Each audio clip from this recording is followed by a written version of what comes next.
Hello, today we will discuss about ferromagnetism. And we know the ferromagnets are used for making permanent magnets. So first of all we will discuss and to discuss the ferromagnetism. First of all we have to know mean field theory.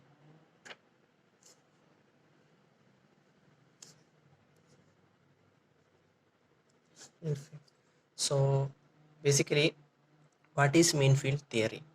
And it's also called Weiss molecular theory.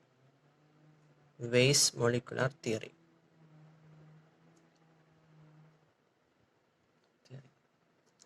So in this theory, what happens is that we consider the ferromagnetic material, and inside this ferromagnetic material, each atom we consider it as a paramagnetic atom. So there is a ferromagnetic material, and the atoms inside are paramagnetic, and these paramagnetic atoms together will contribute ferromagnetism. Suppose this atom be A and this be B and this one be C. What happens is that suppose this paramagnetic atom A has some magnetic moment mu. By the influence of this magnetic moment, the nearby atoms B and C will also attain some kind of magnetization. So thereby the net magnetic moment or the magnetization will be very high or strong. Even when there is no magnetic field, these ferromagnetic substance have some kind of magnetization. So coming to the mean field theory, I will just write what is the definition of mean field. So what happens in mean field is that all the atoms that is these paramagnetic atoms together will contribute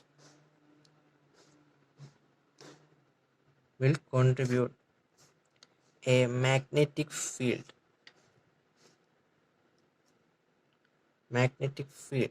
and which is called the mean field.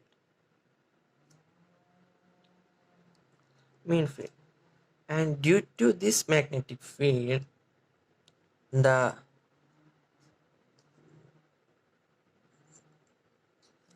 this the magnetic field this magnetic field sorry this magnetic field this magnetic field will reinforce all the atoms to align their magnetic moment, write as mu, in particular direction.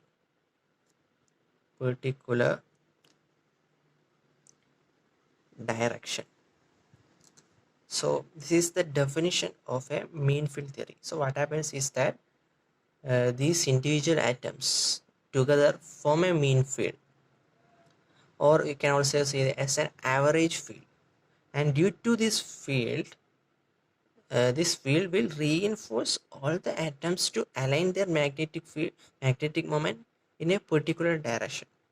So what we got is that suppose BE is the mean field, which is also called the exchange field, which is proportional to the magnetization, which is an important equation because magnetization is proportional to magnetic field. That is, magnetization and magnetic field are aligned in same direction, which contribute the ferromagnetism. So then we are considering, if we have to consider the magnetization, the total magnetization, which is chi into m. The total magnetization m is chi into h, auxiliary field, which we can also written as chi into b divided by mu naught. So this is little bit tricky because what is chi? is this for paramagnetism, or this guide defines the ferromagnetic susceptibility? And what is this magnetic field? Is this only exchange field, or which is the applied field? So basically the chi is chi p, which is the paramagnetic susceptibility. Why? Because we have considered individual paramagnetic atoms. So in the ferromagnetic material, each atoms we have considered as paramagnetic.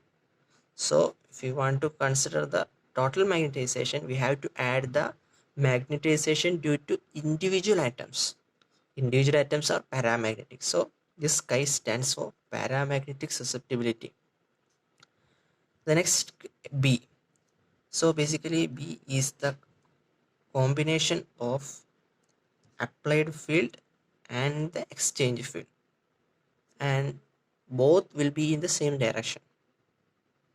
So P is the vector addition of applied and the exchange field or the mean field. So let's put this in magnetization, which is chi P divided by mu naught into BA plus BE. So BE we can write as lambda m. So if you do the maths, mu naught m will be is equal to, I am splitting this bracket, BA plus chi P lambda m, taken I am outside, m into mu naught divided mu naught minus lambda chi P is equal to chi P BA, and I am taking mu naught outside, m will be is equal to chi P BA. I have taken m mu naught outside and divided by BA by mu naught in the right hand side. So here I have taken mu naught, so 1 minus lambda chi P divided by mu naught. So this is what the magnetization of this ferromagnetic substance looks like. So we all know what is Curie's law. What is Curie's law? Curie's law is chi P is proportional to 1 by T. When we remove the proportionality sign, chi P is equal to C by T. So if we substitute this in this equation, we will get magnetization is equal to C by T divided by 1 minus lambda C divided by mu naught T into BA divided by mu naught. So if I am splitting this one here, C divided by T minus lambda C divided by mu naught into BA divided by mu naught. So this is the magnetization. This is what we got for magnetization of ferromagnetic substance. So next step, we have got magnetization M as C divided by T minus lambda C divided by mu naught into BA by mu naught. So magnetization is some constant into magnetic field, which is BA by mu naught will be chi, the applied auxiliary field.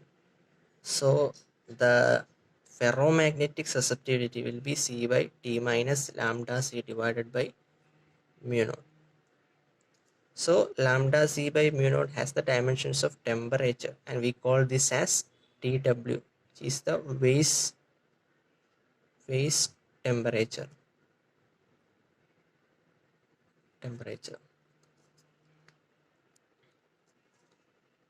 So we can return lambda chi F is equal to C by T minus TW, which is the paramagnetic susceptibility.